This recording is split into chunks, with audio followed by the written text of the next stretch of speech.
যে আমাদের সকলের একটা স্মার্টফোন থাকার দরকার এবং স্মার্টফোনের মাধ্যমে উইদাউট স্মার্টফোন বস্তুত পক্ষে আমি মনে করি একজন মানুষ এখন রিডান্ডেন্ট প্রেজেন্টে ওয়ার্ল্ড। আগামীর বাংলাদেশের আমাদের কমিউনিকেশন, আমাদের অর্থনীতি, আমাদের এমপ্লয়মেন্ট, কর্মসংস্থান সৃষ্টি, আমাদের রপ্তানি অর্থনীতিতে গভীরভাবে এটার একটা ইম্প্যাক্ট আসবে। অনেকে বলেছেন যে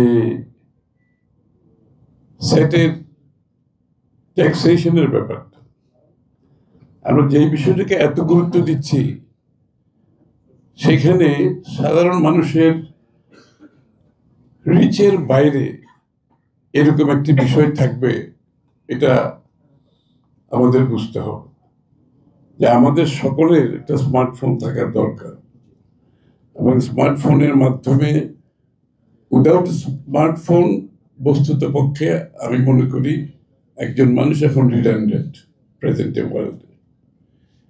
তো যে জিনিসটা সকলেরই দরকার, সেই পার্টিকুলার পণ্যটা এত দামে, যে আমি যে শুনলাম কম্পারিজনটা, এটা আমি জানতাম না, কিন্তু আমি অবাক হচ্ছি যে সেই পণ্যটা আমরা মানুষের হাতে তুলে দিতে পারছি না, অথচ আমরা ডিজিটাল বাংলাদেশের বক্তৃতা শুনতে শুনতে হয়রান হয়ে গেলাম। এবং এটার উপরে যত ইনভেস্টমেন্ট, এখানে যারা এই সেক্টরের সাথে জড়িত, বিগত দিনে নাকি 60,000 কোটি টাকা ইনভেস্ট হয়েছে এখানে, তাই নয় পয়সা? 67,000 কোটি টাকা বিনিয়োগ হয়েছে।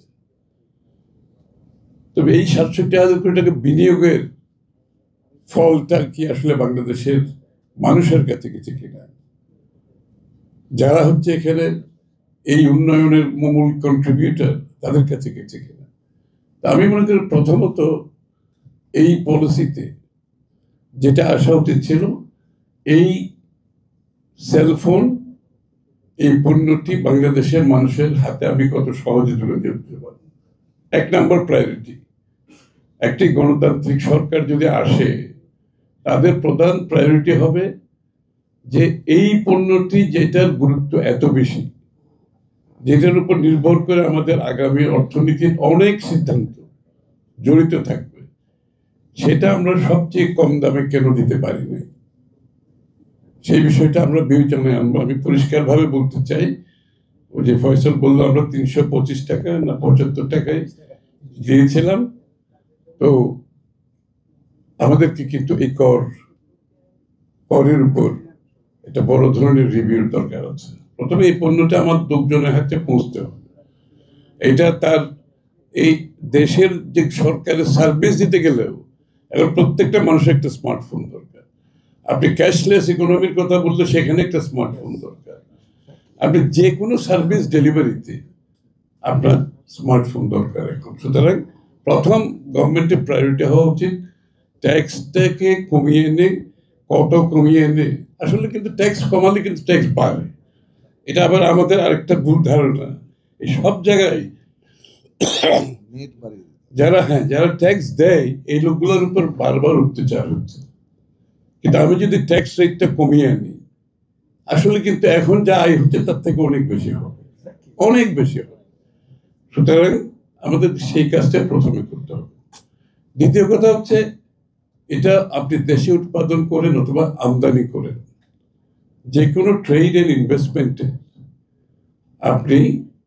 আপনাকে প্রথমে চিন্তা করতে হবে এটা কনজিউমারের উপর কি এফেক্ট আসতেছে আমার দেশে, এবং আপনি যে সাপোর্টটা দেবেন যারা উৎপাদন করছে দেশে, তাদের সাথে ইম্পোর্টের যে ডিফারেন্সটা হবে এটা ফেয়ার অ্যান্ড ইকুইটেবল কিনা, এবং এটা যারা উৎপাদনের যে সুযোগটা নিচ্ছে, উৎপাদনের কথা বলে, তারা কি ভ্যালু এডিশন করছে।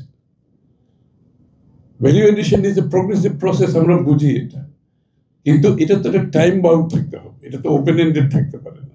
আপনি যখন উৎপাদন করার নামে একটা ট্যাক্স বেনিফিট নিচ্ছেন, it must be time bound, এবং আপনি এটাকে বলতে হবে যে আমি এই প্রথম বছরে এত ভ্যালু এডিশন হবে, দ্বিতীয় বছরে এত ভ্যালুয়েশন হবে, তৃতীয় বছরে যেভাবে আমার গার্মেন্টসে হয়েছে, এখন অনেক কিছু বাংলাদেশে হচ্ছে, সবকিছু না হলে আমি বলছি বড় একটা অংশ বাংলাদেশে হচ্ছে।